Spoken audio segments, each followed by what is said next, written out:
the U.S.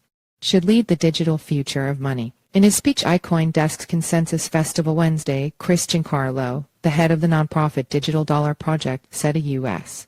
central bank digital currency is too important to be left to central bankers to design. Money is a social issue requiring broad-based public engagement. It has been almost 4 years since the end of my term as chairman of the U.S. Commodity Futures Trading Commission. During my administration, the Commission greenlighted the launch of Bitcoin BTC futures trading. It is still today the only legal, liquid, transparent, and fully regulated crypto product trading in the United States. The success of Bitcoin futures is proof that U.S.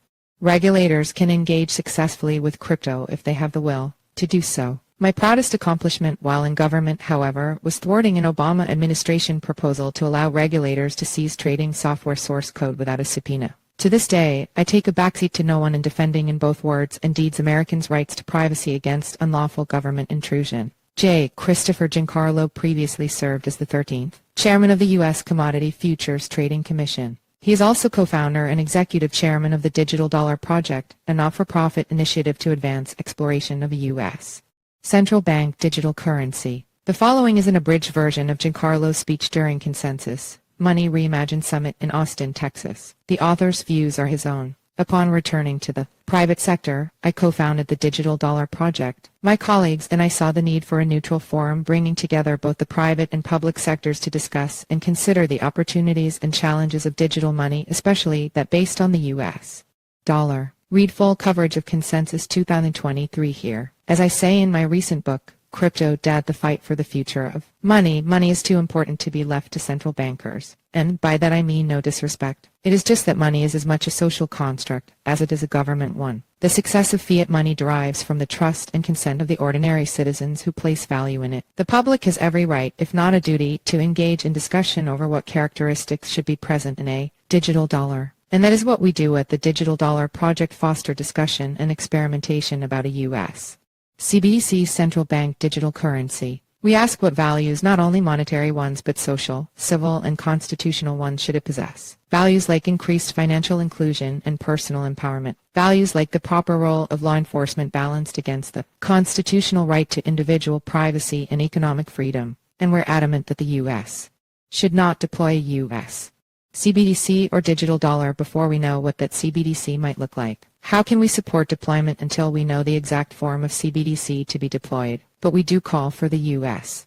to assert strong leadership in CBDC experimentation at home and global standard setting abroad that is not subordinate to America's economic competitors and geopolitical adversaries. Digital currency is coming. When we founded the project 3 years ago, we were ahead of the curve in seeing the direction of both sovereign and non-sovereign digital currency. Now we are in the middle of it. The champion model that the project published in 2020 is the most common form of CBDC being examined today by the world's democracies. Today, over 100 foreign governments representing over 95% of global GDP are today exploring various forms of central bank digital currency. That includes 19 of the G20, with China placing its digital yuan, the ECNY, and over 240 million digital wallets. The ECB set to begin deploying a digital euro by 2025. And the Bank of England is proposing to roll out a digital pound by the end of the decade. Whether or not the U.S. adopts a digital dollar, American citizens and American multinational corporations are going to be dealing with CBDC in the years to come, barring the U.S.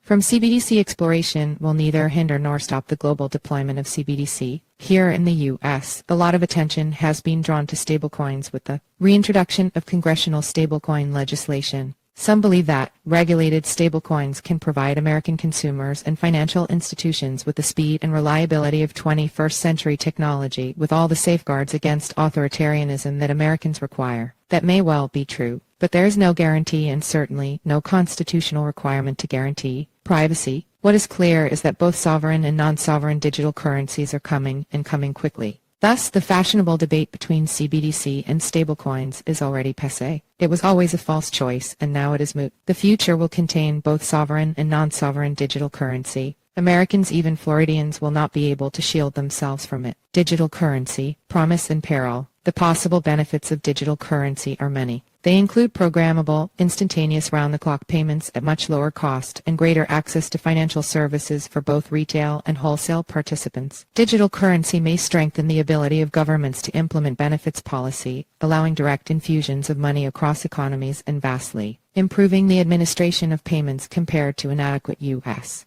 efforts during the COVID-19 pandemic to issue paper checks to people locked up at home without access to bank accounts. Our vision for digital currency is nothing less than the prospect of fully networked and integrated economies with digital currencies as operating systems and digital tokens as their value components. In the same way that 19th century railroad and telegraph technology weave together North America's disconnected regional economies into a continental economy, the power and influence of which had never been felt before, digital currency holds the promise of directly linking the world's many disparate, self-contained silos of financial activity into one or more global, digital currency-based financial system networks. A well-designed digital currency can serve as a digital operating system, a Microsoft OS, for a fully networked digital economy with far greater efficiency, transparency, and access than ever before. The global powers that realize this vision will gain a huge advantage in the digital networked future. The economic power prize is enormous. It will drive the creation of massive-scale, singular currency platforms operated in many cases by central banks and governments, and perhaps in other cases by commercial technology companies and stablecoin operators. Those digital currencies that prevail, both government and commercial, will be gathering points for massive amounts of data about the economic and financial activities of users, citizens, and voters.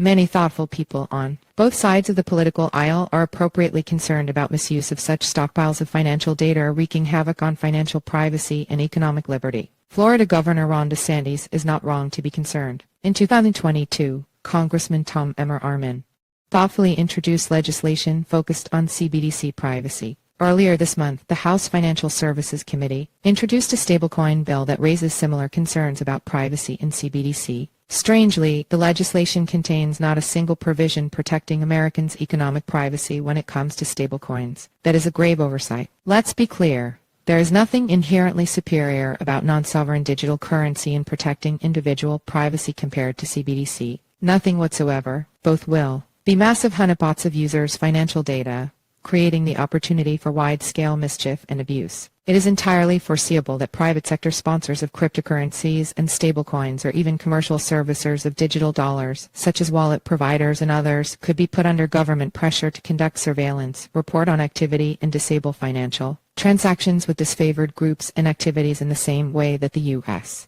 government has had full access to everything on Twitter, including private direct messages between users. Fit-for-purpose stablecoin legislation must protect American citizens' privacy rights. In democratic societies, lawful transactions in digital money, sovereign or non-sovereign, must be immune from political surveillance and censorship regardless of who is in power today, 4 years from now, and 10 years from now. That is why the advent of both stablecoins and a digital dollar offers us the opportunity to reassess contemporary financial surveillance activities in their entirety. The transition from analog to digital is the chance to embed individual privacy as a verifiable design element of money. It provides the opportunity to reestablish financial law enforcement in more true accord with American constitutional norms, the presumption of innocence, and the rule of law. Money is power, and the digital future of money is upon us. The trajectory of the world is towards the creation of massive-scale, singular currency platforms operated in many cases by central banks and governments, and in other cases by commercial technology companies and stablecoin operators. Financial power arrangements worldwide will be revamped. The informal currency zones of the past will yield to highly integrated digital currency networks of the future. The world will have CBDC and stablecoins whether we like it or not, and whether the U.S. chooses to lead or follow. The question is not whether the digital future of money can be forestalled. It cannot. The question is whether surveillance coins of authoritarian governments will have the digital future to themselves, or whether they will encounter competition from freedom-protected digital currency endorsed by venerable democracies like the United States. The choice between CBDC and stablecoins is a false choice. The choice is between financial freedom and financial control. The question is whether these new forms of digital currency and the digital network economies they power will make societies more open, prosperous, and free. Will they empower or enslave humanity in the digital future of money? I think Americans have and have always had something important to say about that choice. Once again, the United States must assert its time-tested democratic principles in a world seeking a sound foundation for a new future. The choice between freedom and servility in the digital future of money is being made now. We Americans have a role to play. The call to action has sounded. Digital currencies that effectively protect financial privacy in lawful transactions will be the world's most desired. The country that deploys it will win the economic power prize. Let's make sure that country is the United States. With the engagement of a free citizenry, American technological innovation, and some political vision, U.S. leadership in fostering privacy-enhancing digital currencies can shepherd the world toward an unbound and inclusive financial future. The time is now.